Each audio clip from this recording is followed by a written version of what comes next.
നിരവധി സീസണുകളായി ബ്ലാസ്റ്റേഴ്സിന്റെ poster boy ആയിരുന്ന താരങ്ങളിൽ അവസാന കണ്ണിയായ രാഹുൽ കെ.പി ബ്ലാസ്റ്റേഴ്സിനോട് യാത്ര പറഞ്ഞപ്പോൾ കഴിഞ്ഞ 2 സീസണുകളായി ഒരു ഉപകാരവുമില്ലാത്ത താരത്തെ ഒഡീഷയ്ക്ക് കൊടുത്തതിൽ ആരാധകർക്കത്ര നിരാശയൊന്നും ഉണ്ടായിട്ടില്ല. എന്തായാലും മെയ്യിൽ കരാർ അവസാനിക്കുന്ന താരത്തെ ഇപ്പോഴേ കൊടുത്തതുകൊണ്ട് തന്നെ 10 to 15 ലക്ഷമെങ്കിലും ബ്ലാസ്റ്റേഴ്സിന് ലഭിച്ചിട്ടുണ്ട്.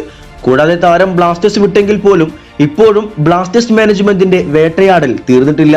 താരം നാളെ ബ്ലാസ്റ്റേഴ്സിനെതിരെ കൊച്ചിയിൽ ഒഡീഷയ്ക്കായി ഇറങ്ങേണ്ട അവസരത്തിൽ താരം നാളെ കളിക്കില്ല എന്ന റിപ്പോർട്ടുകളാണ് വരുന്നത്. അത് പരിക്ക് കൊണ്ടോ മറ്റ് കാരണങ്ങൾ കൊണ്ടോ അല്ല, മാറ്റി നിർത്തിയതാണ്.